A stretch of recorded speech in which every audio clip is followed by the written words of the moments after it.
20, 25 years ago, Democratic Party wouldn't want anything to do with the Central Park Five. And I thought about how they were being welcomed inside, and so many people who had been actually held out by the Democratic Party were being welcomed inside.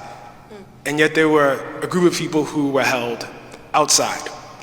And I think that has importance. And Keeanga, I know you've written about this a little bit. I was actually going to quote your own words, but I'm going to hesitate from doing that. But I want you to talk about what is the symbolic meaning of a party, and I don't want to make this too American-centric, but I'm going to ask this question, of a party that has a black woman running, but not just that, celebrates Fannie Lou Hamer, the legacy of Fannie Lou Hamer, who was prevented from speaking, celebrates Shirley Chisholm, celebrates Jesse Jackson's run. Jesse Jackson's '88 run was the last time an Arab American actually was allowed to address the DNC, but holds out this one group. Even as it obviously welcomes in its putative ideological opponents from the Republican Party. What does that mean? Palestine is the one issue that can't be absorbed and co-opted by the Democratic Party, because it's an issue in which the Democratic Party agrees. I mean, Joe Biden said on several occasions that he was a Zionist.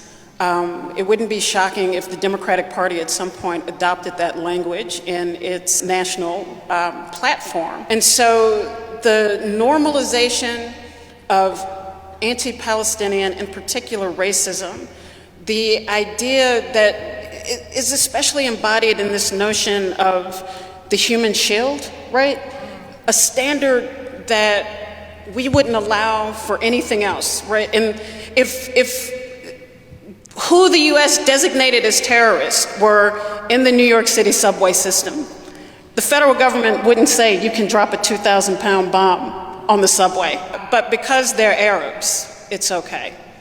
And so I think that that's part of it. But I did want to say one thing just about, this is coming a few days after the election, and one of the narratives around, we can't be single issue voters, and Gaza is that single issue. I don't think this election came down to, did the US support Gaza, did Kamala Harris support Gaza, and that is why Kamala Harris lost. But I do think that understanding the way that Gaza has habituated people here and elsewhere to mass death, in the same way that allowing 1 million people to die of COVID was part of that habituation of mass death. Understanding the way that Gaza was used to help normalize racism, and the idea that some lives are worth more than others, that some lives are completely dispensable, disposable, and irrelevant, really.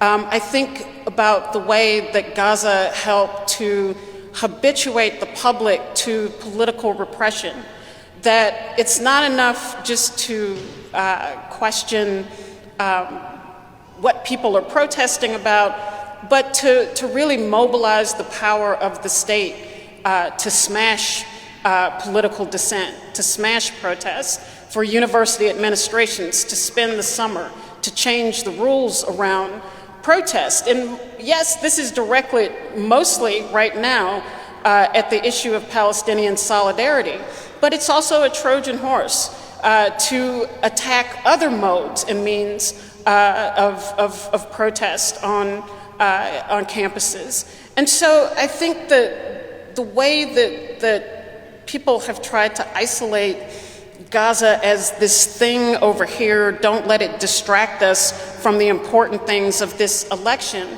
really missed how we can actually view a lot of our own reality through what has happened with Gaza. And I think that the failure of the Democratic Party to come to grips with that, while they are financing and arming the genocide in Gaza and the siege, the ongoing siege in the West Bank, really created a pall around the candidacy in the first place.